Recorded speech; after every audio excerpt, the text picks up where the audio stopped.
আল্লাহ তাআলা বান্দাগণ জনাবে মুহাম্মদুর রাসূলুল্লাহ সাল্লাল্লাহু আলাইহি ওয়াসাল্লামের উম্মতগণ, আল্লাহ পাক রব্বুল আলামিনের দরবারে লাখো কোটি শুকর যে আল্লাহ পাক মহান রব্বুল আলামিন আমাকে এবং আপনাদেরকে ফিতনা ফাসাদের জামানায় দুনিয়াবি সমস্ত ঝামেলা থেকে মুক্ত হয়ে আমাদেরকে শুক্রবার দিনে জুমার নামাজ আদায় করার জন্য মসজিদে আসার ও বসার মতো তৌফিক দান করেছেন। আমরা সকলেই শুকর আদায় করব আলহামদুলিল্লাহ।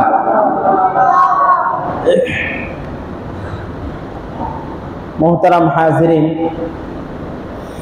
আমি আপনাদের সামনে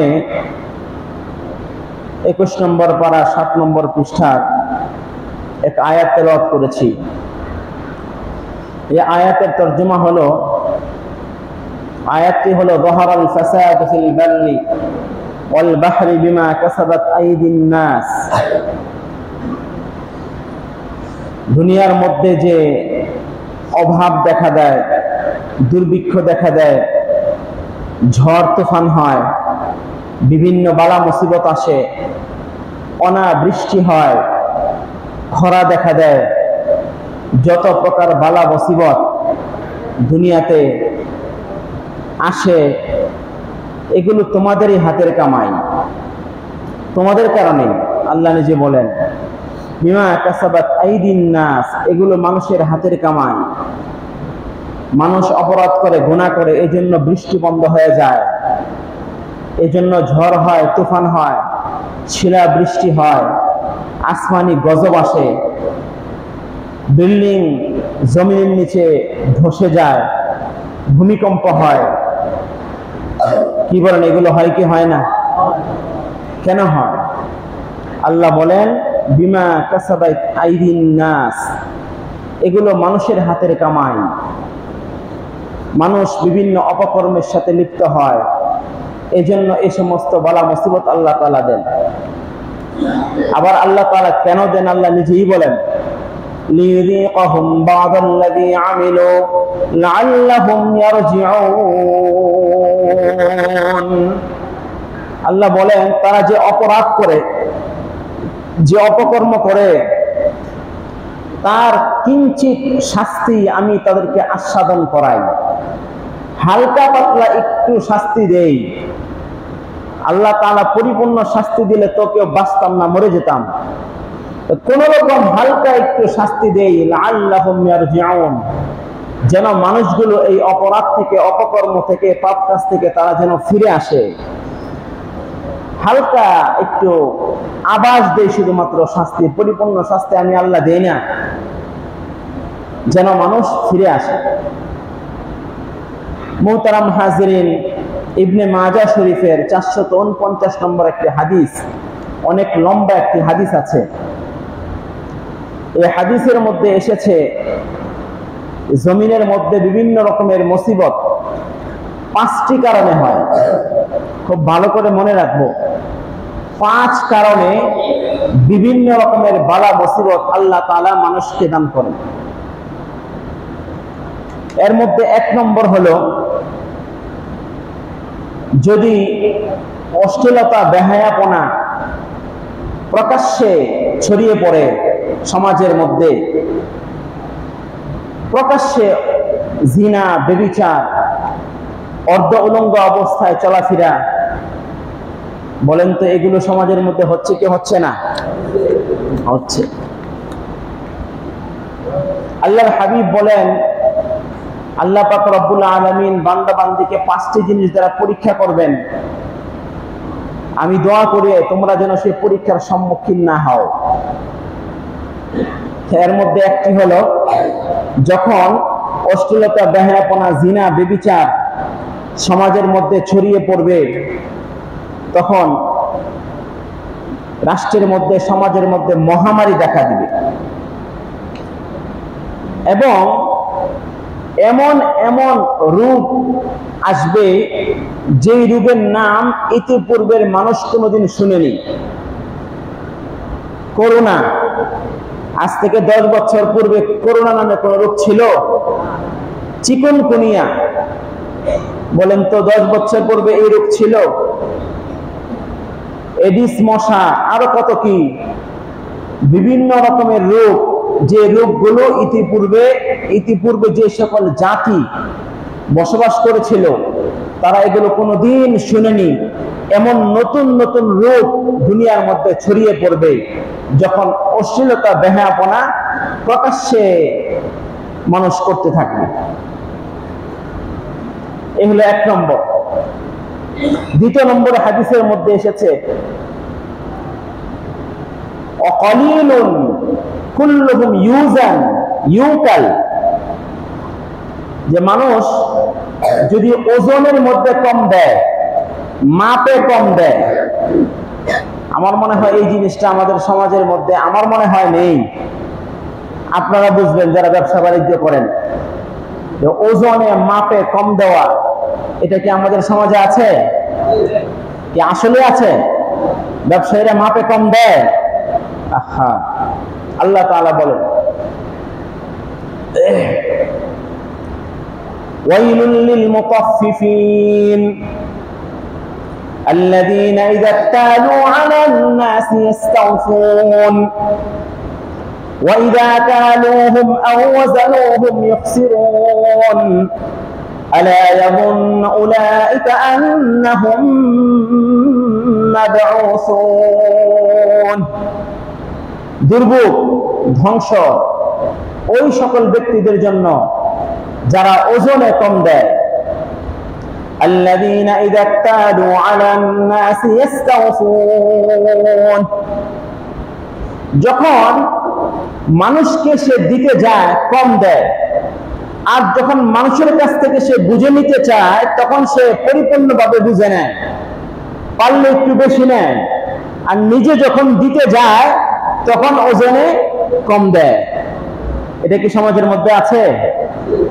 আল্লাযীনা ইযা ইক্তালু আলান নাসি ইস্তাওফুন, যখন সমাজের মধ্যে এটা ছড়িয়ে পড়বে, নিজে দেওয়ার সময় কম দিবে আর নেওয়ার সময় বুঝে নিবে, প্রয়োজনে বেশি নেওয়ার চেষ্টা করবে, তখন তোমরা অপেক্ষা করতে থাকো, সমাজের মধ্যে দুর্ভিক্ষ দেখা দিবে, অভাব অনটন দেখা দিবে।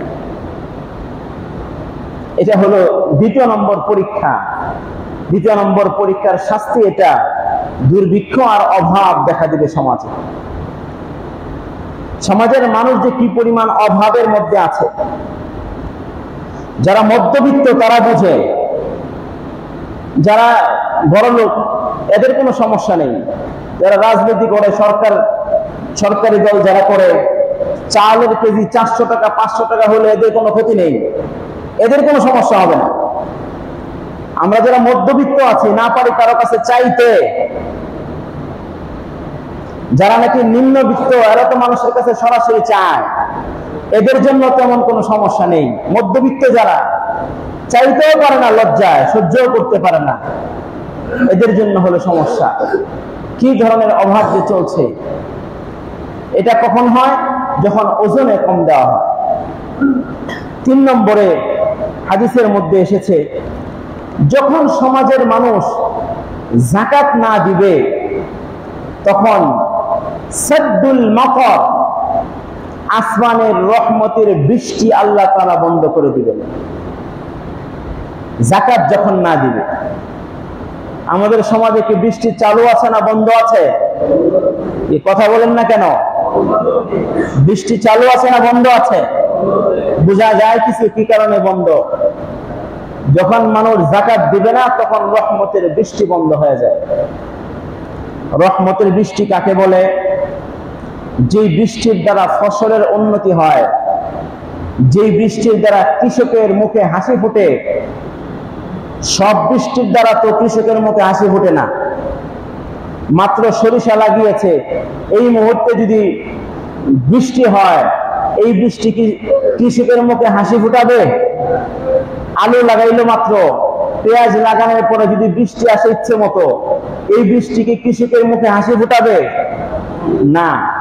ধান লাগিয়েছে, এমত অবস্থায় বৃষ্টি, মুষলধারে বৃষ্টি, ধানের গাছগুলো হলুদ হয়ে যাচ্ছে, এই মুহূর্তে যদি বৃষ্টি হয়, মুষলধারে বৃষ্টি, তো কৃষকের মুখের মধ্যে হাসি ফুটবে। যে বৃষ্টির দ্বারা পশু পাখি খেলাধুলা করে, বৃষ্টি আসলেই তো হাঁস এরকম ঝাপড়াতে থাকে, পাখিরা গোসল করে, কবুতর গোসল করে কিছু কিছু বৃষ্টির মধ্যে, বুঝতে হবে এটা হলো রহমতের বৃষ্টি। হাদিসের ব্যাখ্যার মধ্যে এটাও এসেছে যে সমাজের মানুষ যাকাত দেয় না, তারপরেও ওই সমাজে আল্লাহ তাআলা বৃষ্টি দান করেন। বলে কেন দান করেন? সমাজের মধ্যে যে সকল পশু পাখিগুলো আছে, হাঁস আছে, মুরগি আছে, বৃষ্টি না হলে এদের জন্য কষ্ট হবে। আল্লাহ তাআলা এই বন্য প্রাণীর জন্য, পশু পাখির জন্য বৃষ্টি দেন। এদের কারণে সেই বৃষ্টির বরকত আমরাও পাই। মূলত আমাদের জন্য আল্লাহ বৃষ্টি দেয় না, এদের উপকারের জন্য দেয়, আর সেটা আমরাও পেয়ে যাই। আপনি যদি আপনার গায়ে বাতাস করেন, আপনার পাশে যিনি বসবেন কিছু না কিছু বাতাস তিনি পাবেন কি পাবেন না? অবশ্যই পাবেন। আপনি আতর ব্যবহার করলে পাশে যিনি বসবেন কিছু না কিছু আতরের ঘ্রাণ পাবেন কি পাবেন না? অবশ্যই পাবেন। তো ঠিক রহমত গুটি কয়েক জিন্স জাতি অথবা মানুষের উপরে নাজিল হয়, কিন্তু এদের কারণে সবাই সে রহমতের অংশীদার হইতে পারে।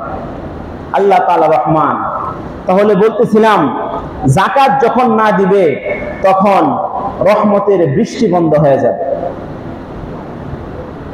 4 নম্বরে আল্লাহর হাবিব বলেন, যখন তোমরা আল্লাহ এবং আল্লাহ রাসূলের সাথে কৃত ওয়াদা ভঙ্গ করবে,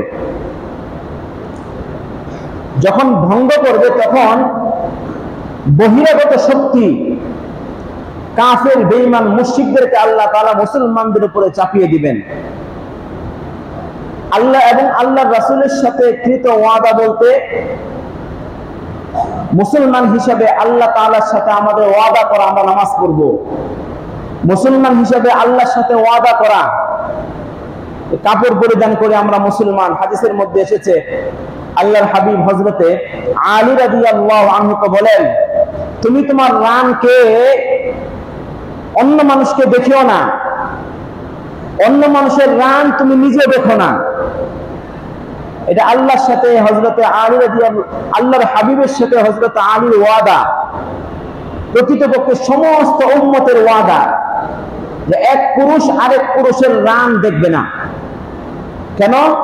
পুরুষের ফতর হলো নাভি থেকে নিয়ে হাঁটু পর্যন্ত, হাঁটুর নিচ পর্যন্ত, এটা হলো পুরুষের সতর। আর মহিলাদের সতর হচ্ছে মাথা থেকে নিয়ে একেবারে টাকনুর নিচ পর্যন্ত। তো পুরুষ আরেক পুরুষের রান দেখবে না, নিজের রান আরেক পুরুষকে দেখতে দিবে না। আচ্ছা বলেন তো, আমাদের সমাজের মধ্যে এমন কিছু খেলাধুলা আছে কিনা যে খেলা লিপ্ত হওয়ার পরে রান দেখা যায়? এমন কিছু খেলা আছে সমাজে? কি খেলা? হাডুডু খেলা, ফুটবল খেলা। আপনারাই বললেন। তো ফুটবল খেললে, হাডুডু খেললে রান দেখা যায়, নিজের রান অন্যরা দেখে। অথচ নবীজির সাথে আমাদের ওয়াদা, আমরা নিজের রান অন্য কাউকে দেখাবো না, অন্যের রান নিজে দেখবো না। হাদিসের মধ্যে এটাও এসেছে, মৃত ব্যক্তিকে গোসল দিবে কিন্তু মৃত ব্যক্তির রান দেখবে না। এই জন্য মৃত ব্যক্তিকে গোসল দেওয়ার পদ্ধতি হলো, প্রথমে তার শরীরের কাপড়গুলো খুলতে হয়। কিভাবে খুলতে হয়? বড় একটি চাদর দিয়ে প্রথমে গলা থেকে পায়ের নিচ পর্যন্ত ঢেকে দিতে হয়, বড় লম্বা চাদর দিয়ে। তারপরে ভিতরে হাত দিয়ে তার লুঙ্গি, তার গেঞ্জি, পাঞ্জাবি এগুলো ভিতরে হাত দিয়ে তারপরে খুলে ফেলবে, কোনোভাবেই যেন তার রান দেখা না যায়। মুহতারাম হাজিরিন, তাহলে এটা নবীজির সাথে আমাদের ওয়াদা। মুসলমান হিসেবে আমরা হালাল খাবো, হারাম থেকে বেঁচে থাকবো, আল্লাহর সাথে এটা আমাদের ওয়াদা। মুসলমান হিসাবে আমরা ব্যভিচারের সাথে লিপ্ত হব না, চুরি করব না, ডাকাতি করব না, ঘুষ খাবো না, সুদ খাবো না। এটা আল্লাহর সাথে, আল্লাহ রাসূলের সাথে আমাদের ওয়াদা। আল্লাহর হাবিব বলেন, যখন মুসলমান আল্লাহ এবং আল্লাহ রাসূলের সাথে ওয়াদা ভঙ্গ করবে, তখন কাফের বেঈমান মুশরিককে তাদের উপরে চাপিয়ে দেওয়া হবে, তারা তাদেরকে গণ্যই করবে না। যে দেশের 99% মানুষ মুসলমান, কল্পনা করা যায় দুজন মানুষকে, আপন দুই ভাইকে হাত পা বেঁধে পিটিয়ে মেরে ফেললো, পুলিশ ঘোড়ার ডিম করে। মুসলমান হিন্দুরা 99% লোক মুসলমান, সেখানে হিন্দুরা যেখানে বিচার আছে, আদালত আছে, পুলিশ আছে, র্যাব আছে, অপরাধ করলে বিচার তাদের কাছে দেওয়া হবে, তা না করে হাত পা বেঁধে পিটাইতে পিটাইতে মেরেই ফেললো। বোঝা যায় যে আমাদের কোনো শক্তি আছে, মুসলমানের কোনো শক্তি আছে, বোঝা যায়। এর মানে কি? 1% ওরা কিভাবে এই কাজ করে? বিনা অপরাধে মেরে ফেললো পিটাইতে পিটাইতে। আমরা যেমন হিন্দুদের মন্দিরে যারা আগুন লাগিয়েছে, এটার বিচার চাই। হিন্দুরা হিন্দুদের ধর্ম পালন করবে, তাদেরকে স্বাধীনতা দিতে হবে, তারা নিরাপত্তার সাথে তাদের ধর্ম পালন করবে, কোনো মুসলমান বিঘ্ন ঘটাইতে পারবে না, শরীয়ত নিষেধ করেছে। যারা আগুন লাগিয়েছে এটার বিচার আমরা চাই, কিন্তু যারা এই দুজন মুসলমানকে এইভাবে পিটিয়ে হত্যা করলো, এইটার বিচার আমরা চাই। এই বিচারও করতে হবে। এত বড় সাহস করতে পায় হিন্দু হয়ে, যে দেশের 99% লোক মুসলমান, এই দেশের মধ্যে দুটো মুসলমানকে পিটিয়ে কিভাবে হত্যা করে, এই সাহসটা কোত্থেকে পেল? মোহতারাম হাজিরিন, বলতেছিলাম, যদি আল্লাহ এবং আল্লাহ রাসূলের সাথে কৃত ওয়াদা পূর্ণ না করে, তখনই আল্লাহ পাক রব্বুল আলামিন অমুসলিমদেরকে মুসলমানদের উপরে চাপিয়ে দেন, তারা তাদের উপরে জুলুম আর অত্যাচার করতে থাকবে। 5 নম্বরে এই হাদিসের মধ্যে এসেছে, মুসলমান সরকার যদি ইসলামী শরিয়া মোতাবেক জনগণের মধ্যে ফায়সালা না করে, সুবিচার না করে, অবিচার করে, জুলুম করে, অত্যাচার করে, তাহলে ওই দেশের মধ্যেই অভ্যন্তরীণ কন্দল লেগে যাবে। দেশের ভিতরে এক গ্রামের লোক আরেক গ্রামের সাথে লেগে যাবে, এক পাড়ার লোক আরেক পাড়ার সাথে লেগে যাবে, এক দল আরেক দল, এক রাজনৈতিক দল আরেক রাজনৈতিক দলের সাথে লেগে যাবে, পরস্পর মারামারি, কাটাকাটি, হানাহানি দেশের ভিতরেই বেড়ে যাবে। এটা হলো 5 নম্বর। এই 5 কারণে সমাজের মধ্যে বিভিন্ন রকমের বালা মুসিবত আসে। এর থেকে পরিত্রাণের উপায় কি? বলে, এর থেকে পরিত্রাণের উপায় হচ্ছে একমাত্র আল্লাহর দরবারে তওবা করা। আল্লাহর হাবিব বলেন, যখন দেখবে যে সমাজের মধ্যে মহামারী দেখা দিয়েছে, অভাব অনটন দেখা দিয়েছে, সমাজের মধ্যে কন্দল বেড়ে গেছে এবং অমুসলিমরা মুসলমানদের উপরে চেপে বসেছে, এবং সরকার শরিয়া মোতাবেক সুবিচার করে না, অবিচার করে, আর সমাজের মধ্যে দ্বন্দ্ব কন্দল পরস্পরে বেড়ে গেছে, তখন তোমাদের মনে করতে হবে যে সমাজের মধ্যে পাপের পরিমাণ মারাত্মকভাবে বেড়ে গেছে। যখন বৃষ্টি বন্ধ হবে, মনে করবে যে পাপের পরিমাণ মারাত্মকভাবে বেড়ে গেছে। ওই অবস্থায় তোমাদের কাজ হচ্ছে তোমরা আল্লাহর দরবারে তওবা করো, কান্নাকাটি করো।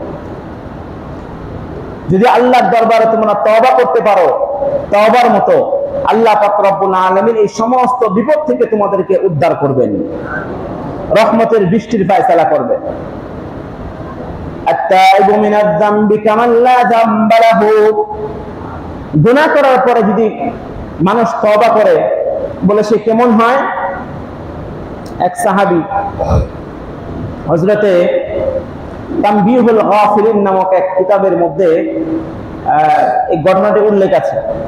হযরত ওমর রাদিয়াল্লাহু আনহু রাস্তা দিয়ে যাচ্ছিলেন, দেখেন এক যুবক কান্না করে, প্রচুর কান্না করছে। হে যুবক, কি ব্যাপার, কান্না করছো কেন তুমি, কি সমস্যা? যুবক বলে যে আমি মারাত্মক পাপ কাজ করেছি, মারাত্মক গুনাহ করে ফেলেছি। আমি মারাত্মক গুনাহ করে ফেলেছো তুমি, এই জন্য কান্না করছো? নবীজির দরবারে গেলেন। তো নবীজির দরবারে গিয়ে হযরত ওমর রাদিয়াল্লাহু আনহু এই যুবকের ঘটনা বললেন।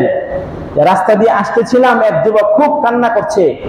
জিজ্ঞেস করলাম কি কারণ? সে বলে সে নাকি পাপ করেছে। আল্লাহর হাবিব বললেন ডাকো তাকে, দেখি সে কি পাপ কাজ করেছে। ডাকলেন, জিজ্ঞেস করলেন কি ব্যাপার, কি সমস্যা, কেন কান্না করছো? বলে আমি মারাত্মক পাপ করেছি, অনেক বড় এক পাপ কাজ আমি করেছি। আল্লাহর হাবিব বলেন যে আল্লাহর আরশ বড় না তোমার পাপ বড়? যুবক বলে যে আমার পাপ বড়। এটা ভালো যে নিজের পাপকে, নিজের গুনাহকে অনেক বড় মনে করা। আল্লাহর হাবিব বলেন আল্লাহর কুরসি বেশি বড় না তোমার পাপ বড়? যুবক বলে যে আমার পাপ বেশি বড়।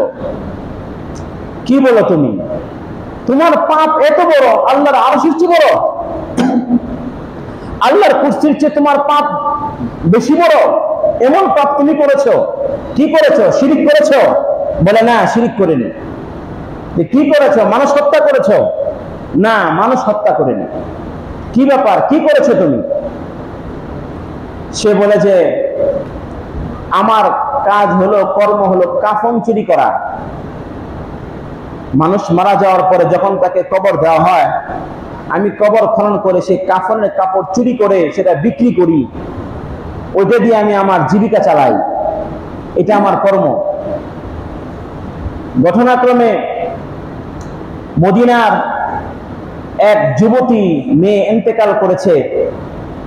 তার কাফন যখন আমি চুরি করতে গেলাম, কাফনের কাপড় খোলার পরে আমি তার প্রতি একরকম মনের ভিতরে যে কুপ্রবৃত্তি, শয়তানি ওয়াসওয়াসা, এক কথা আমি তার প্রতি আকৃষ্ট হয়ে যাই। আকৃষ্ট হয়ে তার সাথে আমি জিনা করি, অপকর্মে লিপ্ত হই। তো তার সাথে অপকর্মে লিপ্ত হওয়ার পরে, চাহিদা পূর্ণ করার পরে যখন আমি আসতেছিলাম, আমি এক আওয়াজ পেলাম। আওয়াজ আসতেছিল, হে যুবক, তুমি এতগুলো মৃত ব্যক্তির সামনে তুমি আমাকে কেন উলঙ্গ করলে? এতগুলো মৃত লাশের সামনে তুমি আমাকে নাপাক করে ফেললে, আর হাসরের ময়দানে এই নাপাক অবস্থায় আমাকে উঠতে হবে। তুমি কেন আমার এত বড় সর্বনাশ করলে? আমি এমন এক আওয়াজ পেয়েছি, এই আওয়াজের পর থেকে আর আমি স্বস্তিতে নেই, আর আমার কাছে এখন আর শান্তি লাগে না, ভালো লাগে না। আমি চিন্তা কি করলাম, কেন আমি এই কাজটি করলাম, এত বড় অপরাধ আমি কেন করতে গেলাম, কি করলাম, আমার অবস্থা কি হবে, মৃত্যুর পরে আমার হালত কি হবে, হায় হায় আমি আল্লাহর সামনে কিভাবে দাঁড়াবো, হাসরের ময়দানে কিভাবে দাঁড়াবো। এই কথা বলার পরে আল্লাহর হাবিব বলেন, যুবক, আসলেই তো তুমি মারাত্মক এক পাপ কাজের সাথে লিপ্ত হয়েছো, এটা তো মারাত্মক কাজ। এই কথা বলার পরে যুবক দৌড় দিয়ে পাহাড়ের উপরে উঠে যায়। সেখানে উঠে গিয়ে বলে, আল্লাহ আমি কোথায় যাব? আমি তো পাপ কাজ করেই ফেলেছি, যাব কোথায়? তা আপনি ছাড়া তো আমাকে ক্ষমা করার কেউ নেই, কার কাছে আমি ক্ষমা চাবো? পাপ তো আমি করেই ফেলেছি। নবীজি পর্যন্ত আমাকে কোনো সান্ত্বনা দিতে পারলেন না। নবীজি আমাকে বললেন আমি তো আসলে মহা পাপ কাজই করে ফেলেছি, আমি যাব কোথায়, আমি কি করব, কার কাছে যাব, কোথায় গেলে আমি ক্ষমা পাবো? এইভাবে পাহাড়ের উপরে উঠে আল্লাহর দরবারে কান্নাকাটি করতেছিলেন। নামাজ পড়ে, সেজদায় কান্না করে, রুকুতে কান্না করে, হাত উত্তোলন করে কান্না করে, কান্না আর কান্না করে। আল্লাহ পাক রব্বুল আলামিন হযরতে জিবরাইল আলাইহিস সালাতু ওয়াস সালামকে প্রেরণ করলেন নবীজির কাছে। জিবরাইল আলাইহিস সালাতু ওয়াস সালাম এসে বলেন, আল্লাহ তাআলা জিজ্ঞেস করেছেন আপনাকে যে এই মানব জাতিকে কে সৃষ্টি করেছে, আপনি করেছেন না আল্লাহ করেছে? আল্লাহর হাবিব বলেন, আল্লাহ তাআলা যেমন আমাকে সৃষ্টি করেছেন, পুরো মানব জাতিকে আল্লাহ তাআলাই সৃষ্টি করেছেন। জিবরাইল আলাইহিস সালাতু ওয়াস সালাম বলেন, আল্লাহ তাআলা জিজ্ঞেস করেছেন এই মানব জাতিকে কে খাবার দেয়, আপনি দেন না আল্লাহ তাআলা দেয়? আল্লাহর হাবিব বলেন, আল্লাহ তাআলা যেমন আমাকে খাবার দেয়, সারা পৃথিবীর মানুষকে আল্লাহ তাআলাই, একমাত্র আল্লাহ তাআলাই খাবার দেন, শুধু মানুষকে দেন না, সমস্ত মাখলুকাতকে একমাত্র আল্লাহ তাআলাই খাবার দেন। জিবরাইল আলাইহিস সালাতু ওয়াস সালাম বলেন, আল্লাহ তাআলা জিজ্ঞেস করেছেন, মানুষ বিপদে পড়লে বিপদ থেকে কে উদ্ধার করে? আপনি উদ্ধার করেন না আল্লাহ তাআলা উদ্ধার করেন? আল্লাহর হাবিব বলেন, আমি কেন উদ্ধার করব? আমার তো কোনো ক্ষমতা নেই। আল্লাহ তাআলা আমাকে যেমন বিপদ থেকে উদ্ধার করেন, সমস্ত মাখলুকাতকে বিপদ থেকে একমাত্র আল্লাহ তাআলাই উদ্ধার করেন।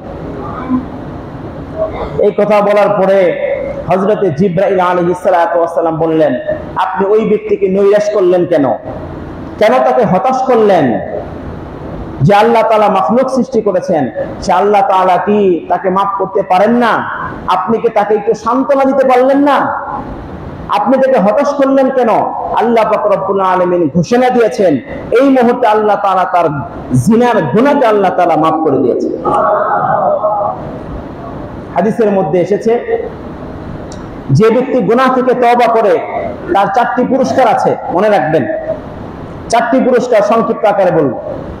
1 নম্বর, আত-তাইবু হাবিবুল্লাহ, যে নাকি তওবা করবে গুনার পরে, গুনার কারণে আসমানের বৃষ্টি বন্ধ হয়ে গেছে, রহমতের বৃষ্টি বন্ধ, জমিনের পানি বন্ধ, টিউবওয়েল থেকে পানি ওঠে না, পানির লেয়ার অনেক নিচে, কারণ কি? গুনাহ বেড়ে গেছে। আত-তাইবু হাবিবুল্লাহ, গুনার কারণে যখন আসমানের পানি বন্ধ হবে, জমিনের পানি বন্ধ হবে, আর এই বান্দা যখন তওবা করবে, 1 নম্বর পুরস্কার হলো আত-তাইবু হাবিবুল্লাহ, বান্দা যখন তওবা করবে সে আল্লাহ পাক রব্বুল আলামিনের অত্যাধিক প্রিয় বান্দা হয়ে যাবে। প্রিয় বান্দা, হাবিবুল্লাহ অনেক অর্থ, আল্লাহর বন্ধু হয়ে যাবে। হাবিবের এক অর্থ হলো বন্ধু, আল্লাহর প্রিয় পাত্র হবে, বন্ধু হবে। 2 নম্বর, আত-তাইবু মিনাজ যামবি কামান লা যামবা লাহু, গুনাহ করার পরে যখন মানুষ তওবা করবে, আল্লাহ পাক রব্বুল আলামিন এমন ভাবে তাকে নিষ্পাপ বানিয়ে দিবেন, মার পেট থেকে বাচ্চা ভূমিষ্ঠ হওয়ার পরে ওই বাচ্চা যেমন নিষ্পাপ, তার কোনো গুনাহ নেই, মাসুম, একেবারে নিষ্পাপ। বান্দা বান্দি গুনাহ করার পরে যখন সে তওবা করবে, আল্লাহ পাক রব্বুল আলামিন ওই বান্দা বান্দিকে ওই বাচ্চার মতো নিষ্পাপ বানিয়ে দিবেন।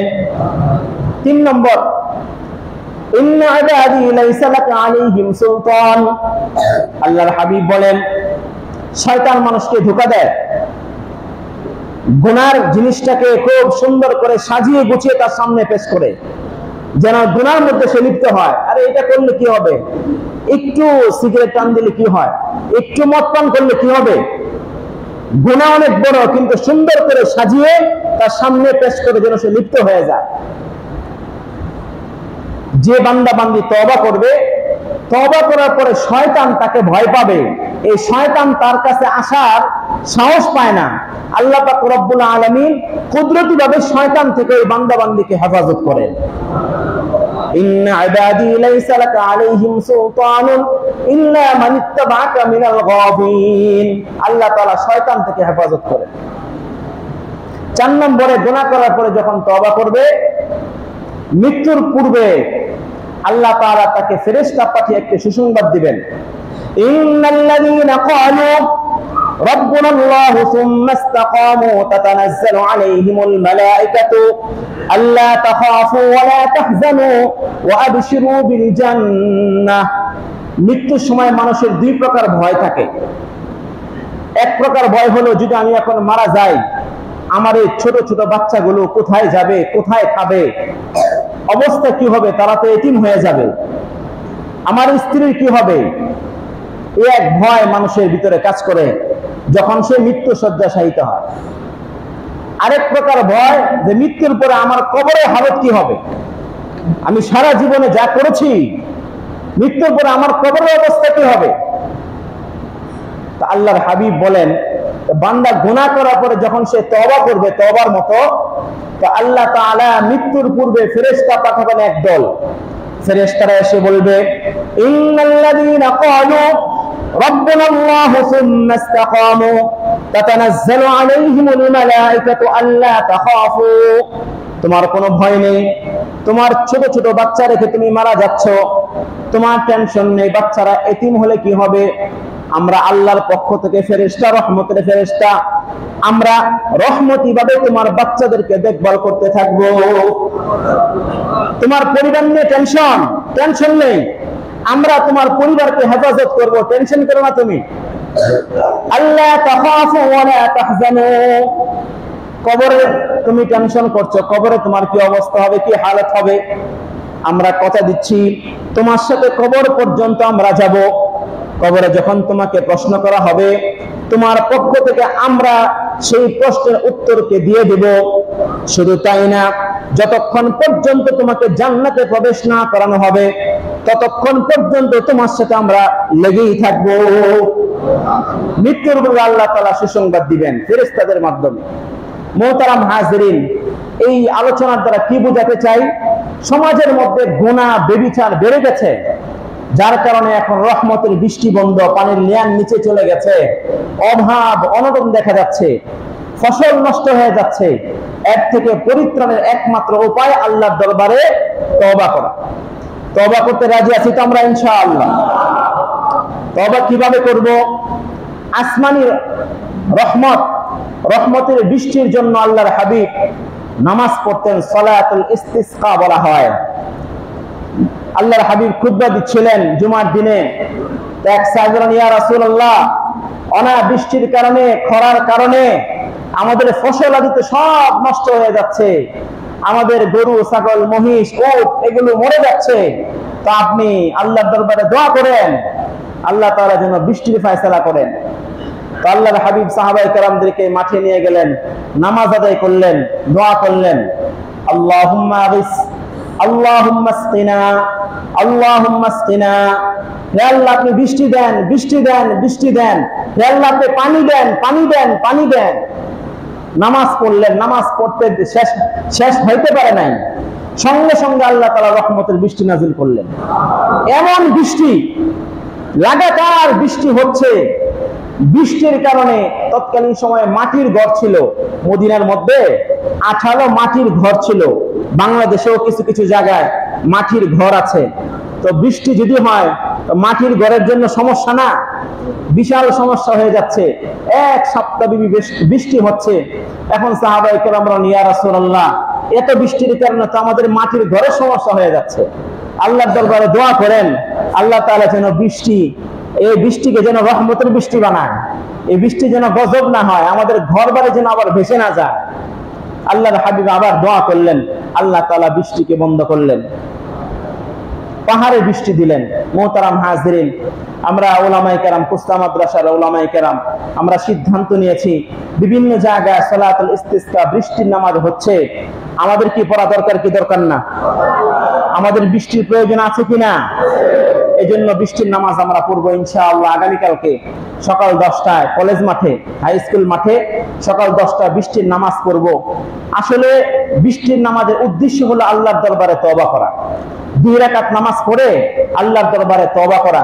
কিতাবের মধ্যে এসেছে, বৃষ্টির নামাজের জন্য তোমরা ঘর থেকে বের হয়ে যাও সাধারণ কাপড় পরে, জীর্ণ শীর্ণ কাপড় পরে, একবারে ইস্ত্রি দেওয়া হাইফাই কাপড়, নতুন কাপড় এরকম না, পুরাতন কাপড়, পুরাতন ধৌত করা, পরিষ্কার পবিত্র, একবারে ইস্ত্রি দেওয়া কাপড় এরকম না, কোন রকম কাপড় পরে বের হয়ে যাও, খালি মাথায় যাও সম্ভব হলে।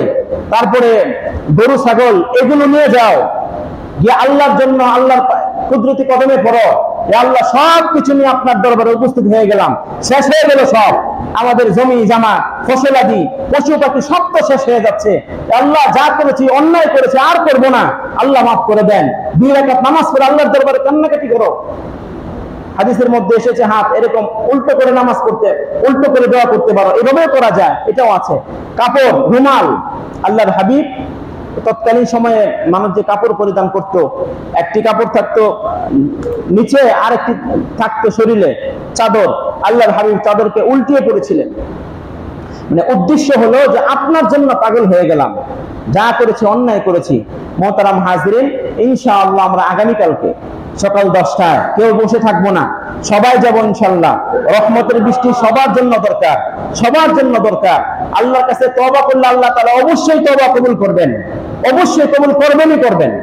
যদি আল্লাহ তাআলা বৃষ্টি দেন তো আলহামদুলিল্লাহ, আর বৃষ্টি যদি না দেয় বুঝতে হবে আমাদের গুনাহ বেড়ে গেছে, তওবা কবুল হয় নাই, আবারও পড়া উচিত, আবারও তওবা করা উচিত। তো ইনশাআল্লাহ নামাজ পড়তে যাবো তো ইনশাআল্লাহ। আল্লাহ পাক রব্বুল আলামিন রহমতের বৃষ্টির ফয়সালা করেন, জুড়ে বলে আমিন। আল্লাহ তাআলা আমাদেরকে সুন্দরভাবে তওবাতুন নাসুহা করার তৌফিক দান করেন। ওয়া আখিরু দাওয়ানা আলহামদুলিল্লাহি রাব্বিল আলামিন।